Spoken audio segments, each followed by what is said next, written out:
उत्साही personal energy channel में आप सभी का बहुत बहुत स्वागत है।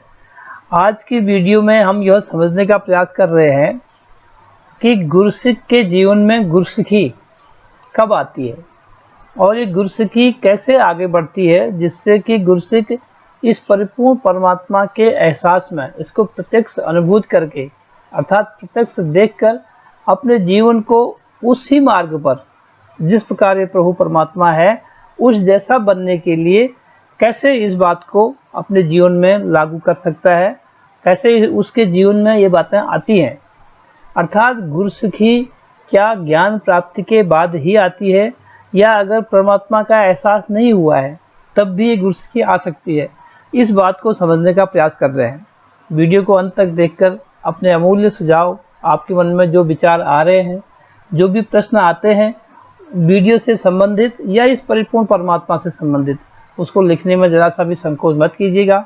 हमारा प्रयास रहेगा कि हम उस प्रश्नों को इस परमात्मा की अनुभूति के आलोक में बिल्कुल ही पॉजिटिव रूप से लेकर समाधान करने का प्रयास कर सकें।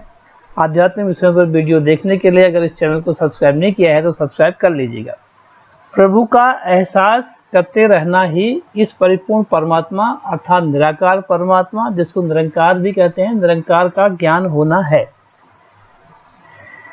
इस निरंकार जो कि सर्वशक्तिमान है का ज्ञान मिल जाने के बाद अर्थात इसकी अनुभूति हो जाने के बाद भक्ति जीवन की शुरुआत करने के लिए हर पल इस निरंकार का एहसास रखना बहुत जरूरी है।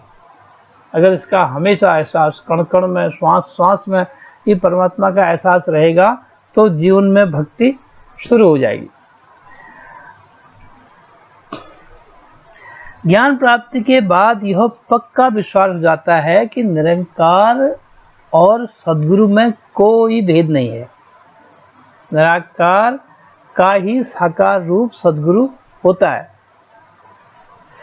यह विशाल निरंकार इंसान के रूप में इसलिए जन्म लेता है क्योंकि अगर यह हमसे ऐसे ही बात करने लगता तो हम डर जाते और आवाज़ें कहाँ से आ रही हैं, क्या आ रही हैं, तमाम तरह की जो भ्रांतियाँ हमारे मनोमस्तिष्क में पहले से बनी हुई थी वो और ज़्यादा बन जाती, फिर हम घबरा जाते। इसलिए इस परिपूर्ण परमात्मा को उदार होकर साकार रूप में प्रकट होना पड़ता है। हम तमाम तरह की कल्पनाएं करने लग जाते, इसीलिए किसी शरीर में ही प्रकट होता है। यह हमें मर्यादा पूर्वक अपनी जानकारी कराता है। तभी महात्मा कहते हैं, अपनी पहचान की खातिर बनाया सबको, मगर सबकी नज़र से खुद ही छुपाया खुद को। इस परमात्मा ने ये खेल रचाया है। अपनी ही पहचान हो की खातिर तो सबको बनाया कि पहचान बन सके, पहचान सके कि मैं कौन हूँ, और फिर खुद ही खुद को छुपा भी दिया। परमात्मा ने इंसान का जन्म ही अपनी जानकारी के लिए दिया है। जब हम हर पल परमात्मा के अस्तित्व को अपने अंग संग महसूस करते हैं तो हर वक्त इसके सहारे का भी एहसास होता रहता है।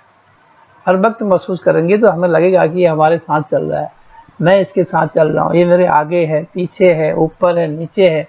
जो गीता ज्ञान में अर्जुन और श्री कृष्ण के संवाद की बात हम पढ़ते हैं वो प्रत्यक्ष अनुभूति में आ जाती है कि ये मेरे साथ चल रहा है, मैं इसके साथ चल रहा हूँ, मैं इसकी गोद में हूँ। अर्थात ये भरोसा हो जाता है कि जो परमात्मा कर रहा है सब ठीक कर रहा है, मेरे लिए जो ठीक है वही हो रहा है, क्योंकि परमात्मा गलत कर ही नहीं सकता। इस विश्वास के साथ भक्ति का गुरसिकी का जीवन आगे से आगे बढ़ता चला जाता है। मेरे लिए क्या उचित है, क्या अनुचित है, यह मेरे से ज़्यादा परमात्मा जानता है। जिस प्रकार अबोध बालक है, माँ बाप को उसके लिए उसके उचित अनुचित का ख्याल रहता है, क्या इसके लिए सही है, क्या गलत है, वो उसकी जो परवरिश कर रहे हैं उनको ज़्यादा ख्याल रहता है। ये परिपूर्ण परमात्मा हम सबका पालनहार है। तुम ही हो माता पिता, तुम ही हो बंधु सखा, तुम ही हो सर्व कुछ मेरे, ये सब कुछ लिखा है। ये सब हम पढ़ते आए हैं और आज ये अनुभव में आ रहा है कि ये सब कुछ होते हुए जब इस पर पूर्ण समर्पण होकर विश्वास हो जाता है तो फिर भक्ति में आनंद आता है और गुरसिक का जीवन प्रकाश में चलता चला जाता है। अब हमारे अंदर से हर पल दूसरों के भले की ही अरदास निकलती है। भला करो सबका प्रभु, सबका सब विधि हो कल्याण। इस अवस्था में मन बुद्धि प्राण एक पावनता का एहसास करते हैं। सबका भला सोचने के कारण फिर हमारा भला अपने आप ही हो जाता है। सबके भले में ही अपना भला है। मन में हमेशा इस परमात्मा का ही गुणगान करने का जज्बा उमड़ता है। ऐसा एहसास बने रहने से ही हम हमेशा गुरसिकी की ओर बढ़ते हैं। इस संबंध में सदगुरु बाबा हरदेव सिंह जी महाराज के प्रवचन भी हमें निरंतर प्रेरित करते रहते हैं।